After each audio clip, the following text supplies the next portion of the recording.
Hoy continuamos con el tema del Espíritu Santo. El tema específico es acerca de la doctrina de la Trinidad. Nos gustaría comenzar estableciendo las preguntas de aplicación para esta lección. ¿Qué es la doctrina de la Trinidad? ¿Dónde aparece la doctrina de la Trinidad? ¿Qué reto de interpretación tiene Primera de Juan 5:7? ¿Qué evidencias nos presenta la Biblia acerca de la doctrina de la Trinidad? ¿Qué característica común aparece en las afirmaciones que implican la Trinidad? ¿Qué función desempeña el Padre en la Trinidad? ¿Qué función desempeña el Hijo en la Trinidad? ¿Qué función desempeña el Espíritu Santo en la Trinidad? En las lecciones pasadas indicamos que el Espíritu Santo es la tercera persona de la Trinidad y que el Espíritu Santo es Dios. Evidencia bíblica nos sugiere que es una persona. En Juan 14:16 Jesús dijo: Yo rogaré al Padre y Él os dará otro consolador. Y Juan 14:26 nos revela que el consolador es el Espíritu Santo, a quien el Padre enviará en mi nombre, o sea, en el nombre de Jesús, y Él os enseñará todas las cosas y os recordará todo lo que os he dicho. Así que Jesús rogará para que el Padre nos dé otro consolador, y ese consolador es el Espíritu Santo. Hemos destacado que el Espíritu Santo es una persona, porque posee atributos de una persona tal como una mente con la habilidad de pensar, de sentir emoción y de ser contristado, y una voluntad demostrada en su capacidad de tomar decisiones. Primero, hemos visto que como persona el Espíritu Santo puede ser obedecido, puede ser resistido, mentido, insultado, contristado, blasfemado. Segundo, el Espíritu Santo demuestra las acciones de una persona cuando habla, cuando enseña, cuando distribuye los dones espirituales, cuando convence de pecado, cuando busca, cuando testifica, cuando guía y dirige. Tercero, el Espíritu Santo tiene un intelecto y posee la habilidad de saber y entender la realidad. El Espíritu Santo tiene una mente. El Espíritu Santo todo lo escudriña aún las profundidades de Dios. El Espíritu Santo sabe los pensamientos de Dios. Cuarto, el Espíritu Santo posee la habilidad de experimentar emoción, y eso lo vimos en Efesios 4:30. Quinto, el Espíritu Santo posee la voluntad para determinar o de actuar decisivamente, y eso lo ve en 1 Corintios 12:7 y versículo 11 y en Hechos 13:2. Indiscutiblemente la Biblia nos presenta al Espíritu Santo como una persona. También la Biblia nos da evidencia de que el Espíritu Santo es Dios. La primera evidencia que la Escritura nos revela que el Espíritu Santo es Dios lo encontramos en sus atributos de la deidad. El Espíritu Santo es omnisciente. El Espíritu Santo es omnipresente. El Espíritu Santo es eterno. El Espíritu Santo es verdad. Y tanto el Padre como el Hijo tienen estos mismos atributos. Segundo, las siguientes declaraciones nos afirman la deidad de Dios y del Espíritu Santo. Mentirle al Espíritu Santo es lo mismo que mentirle a Dios. El Señor es Espíritu. Los títulos divinos reservados para el Padre y para Jesús también revelan la deidad del Espíritu Santo. Se le llama el Espíritu de verdad. Se le llama el Espíritu de vida. Pero Jesús también es llamado la verdad y la vida.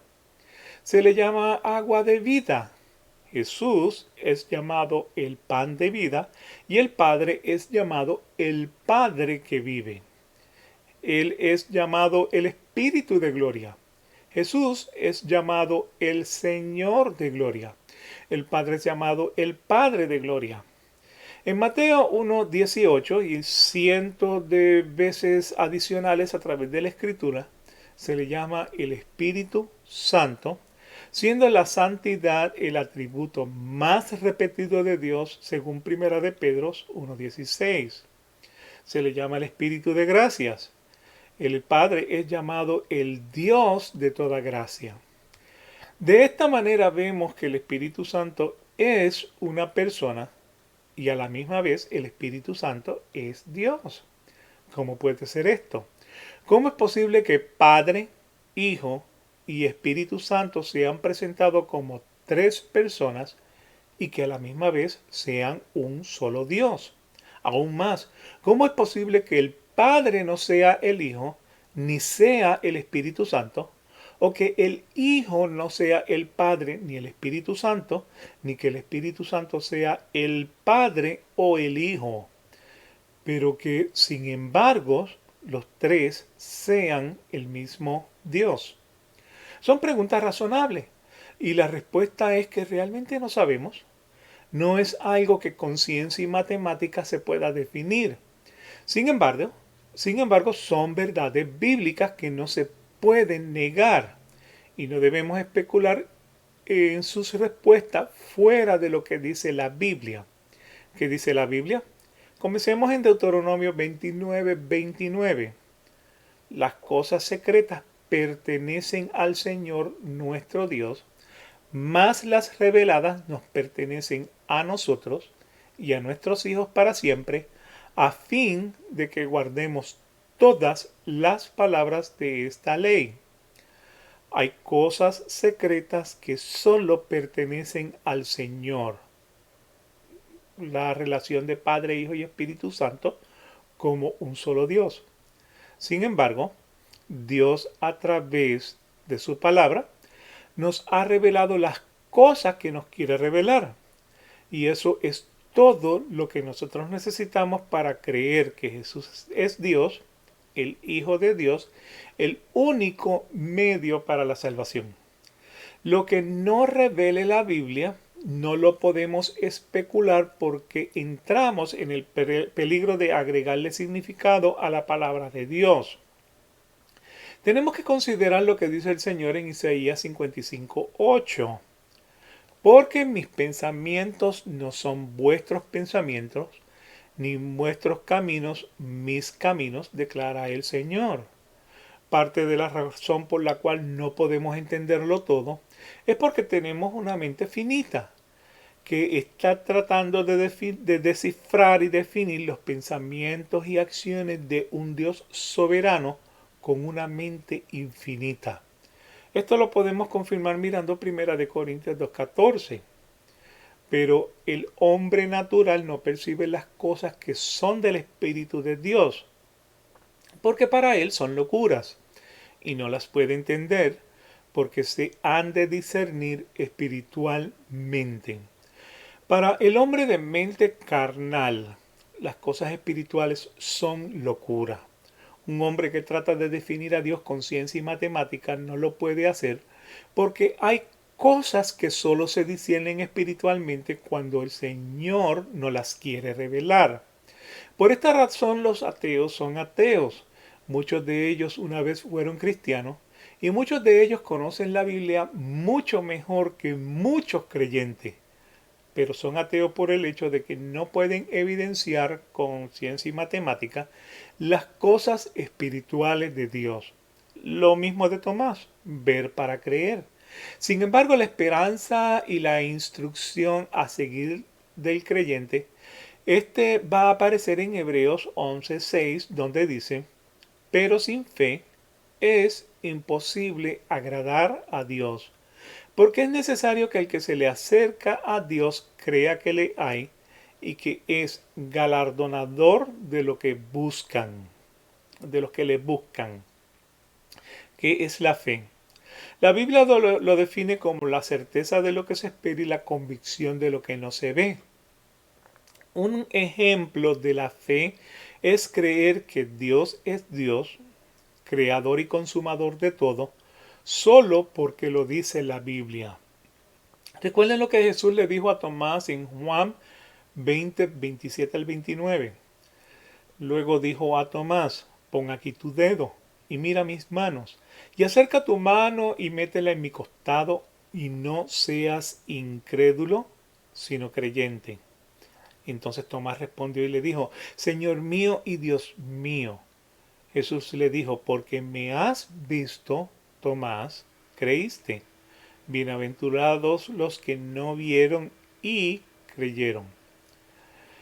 El Señor nos llama a ser ese tipo de creyente, o sea, que creamos como evidencia indubitable sin ver las cosas, las verdades que dice la Biblia.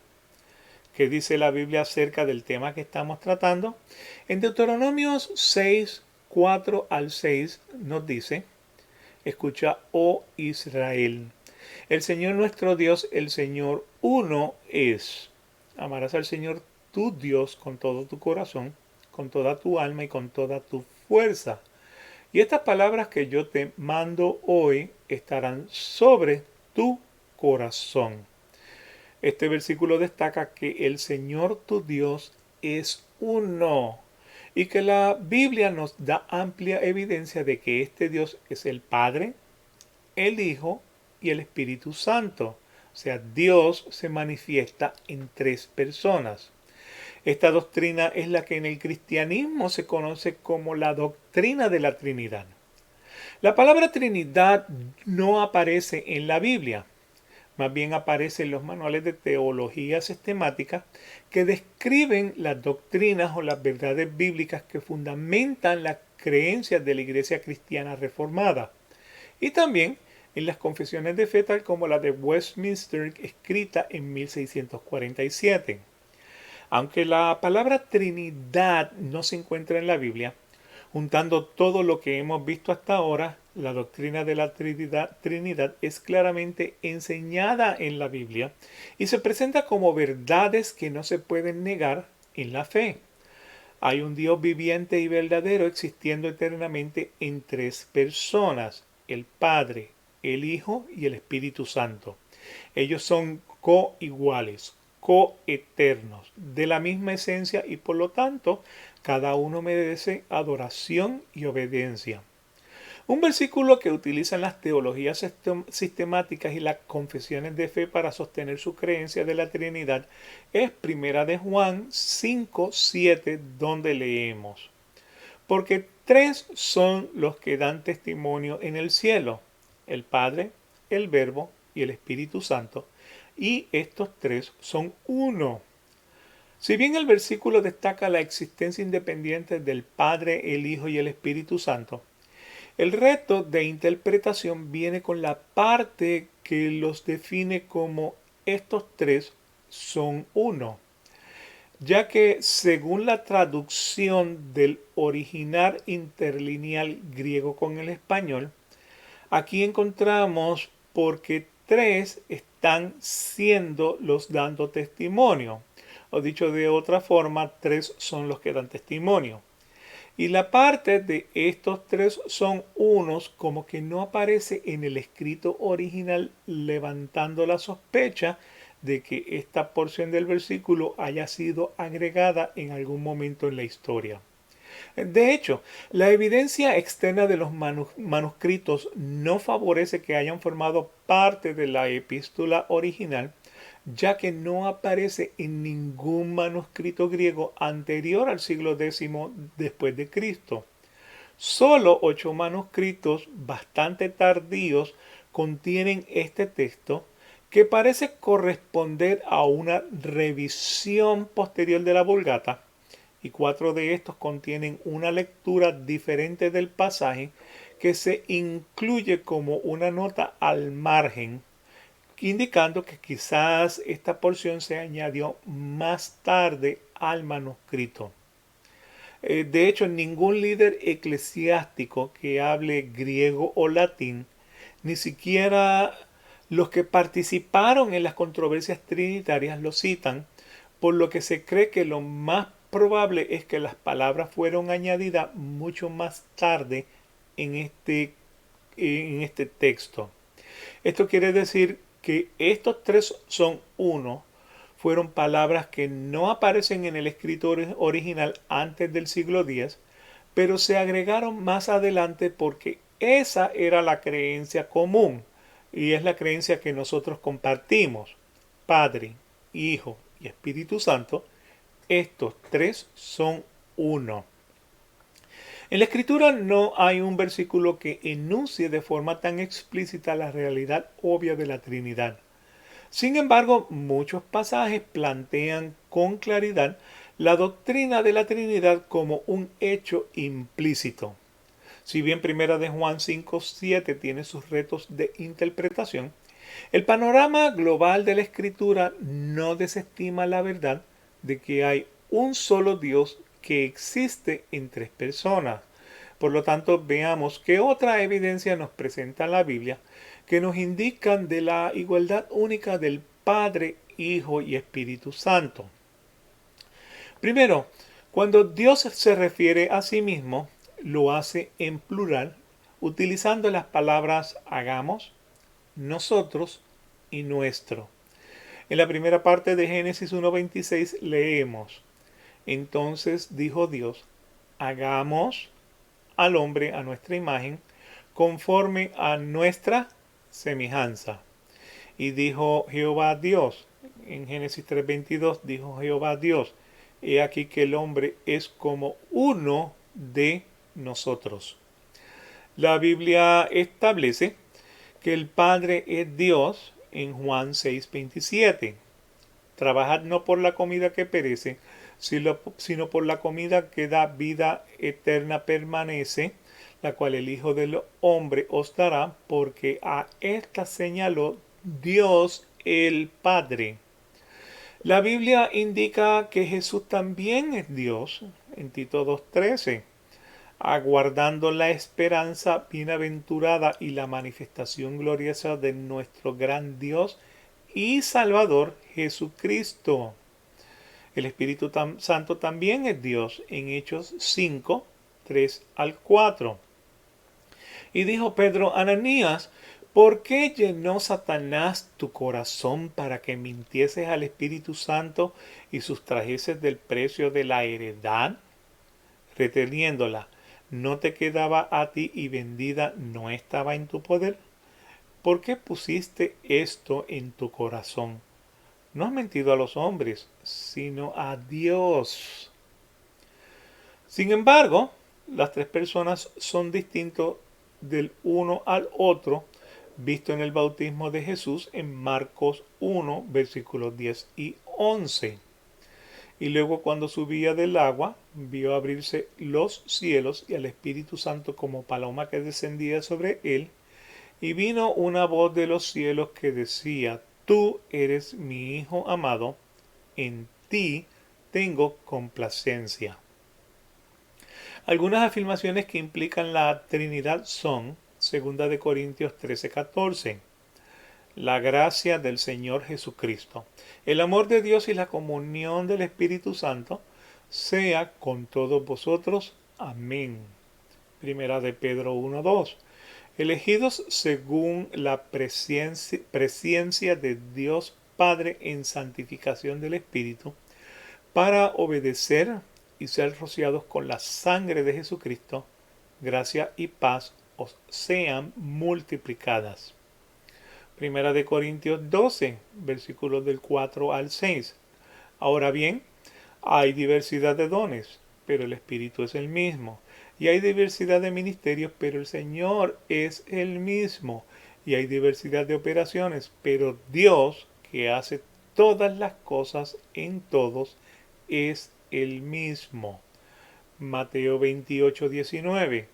Por tanto, id y haced discípulos a todas las naciones, bautizándolos en el nombre del Padre, y del Hijo, y del Espíritu Santo. Todas estas afirmaciones tienen una característica en común. En todas ellas aparecen las tres personas descritas. A pesar de que Dios, el Padre, el Hijo y el Espíritu Santo son iguales en esencia, estos son diferentes en función. Dios el Padre, de quien procede toda revelación, es el que llevó a cabo nuestra salvación de antemano y demostró su amor a nosotros al entregar a su Hijo único. Dios, el Hijo, es el Dios encarnado que se dio a sí mismo como sacrificio para el pecado y ahora intercede y es mediador entre el Padre y el hombre. Dios el Espíritu es quien mora en cada creyente y trabaja para santificar al creyente a través de la iluminación de la palabra de Dios. Así que hemos visto que el Espíritu Santo es una persona, como el Padre es una persona y el Señor Jesús es una persona, y que el Espíritu Santo también es Dios. A pesar de que Primera de Juan 5:7 tiene sus retos de interpretación, la Biblia nos ha dado gran evidencia que la doctrina de la Trinidad es bíblicamente fundamentada y que no es un invento de hombre. En la próxima sección veremos la obra del Espíritu Santo. Por el momento, repasemos las preguntas de aplicación. ¿Qué es la doctrina de la Trinidad? La doctrina de la Trinidad es la creencia de la Iglesia cristiana que establece por evidencia bíblica que hay un solo Dios que existe en tres personas, el Padre, el Hijo y el Espíritu Santo, donde aparece la doctrina de la Trinidad. La doctrina de la Trinidad aparece a través de la Biblia. La Biblia nos provee muchas evidencias para indicar que hay un solo Dios que existe en tres personas. A pesar de que la palabra Trinidad no aparece en la Biblia, la doctrina propiamente se explica en los textos de la teología sistemática y la confesión de fe como la de Westminster. ¿Qué reto de interpretación tiene Primera de Juan 5:7? La porción del versículo que indica estos tres son uno pudo ser agregada luego del siglo X como comentario de opinión. Sin embargo, esta frase no le quita el mérito que sustancia la doctrina de la Trinidad. ¿Qué evidencia nos presenta la Biblia acerca de la doctrina de la Trinidad? Los versículos que hablan en plural, como por ejemplo hagamos, nosotros y nuestros, y los versículos que indican que el Padre es Dios, que Jesús es Dios y que el Espíritu Santo es Dios. ¿Qué característica común aparece en las afirmaciones que implican la Trinidad? Que aparecen mencionadas las tres personas en el mismo versículo. ¿Qué función desempeña el Padre en la Trinidad? Dios el Padre, de quien procede toda revelación, es el que llevó a cabo nuestra salvación de antemano y demostró su amor a nosotros al entregar a su único Hijo. ¿Qué función desempeña el Hijo en la Trinidad? Dios el Hijo es el Dios encarnado que se dio a sí mismo como sacrificio para el pecado y ahora intercede y es mediador entre el Padre y el hombre. ¿Qué función desempeña el Espíritu Santo en la Trinidad? Dios el Espíritu mora en cada creyente y trabaja para santificar al creyente a través de la iluminación de la palabra de Dios. Oremos. Padre, te damos gracias por estas verdades. Te damos gracias, Señor, por tu palabra. Te damos gracias, Señor, porque solo en ti confiamos para la verdad.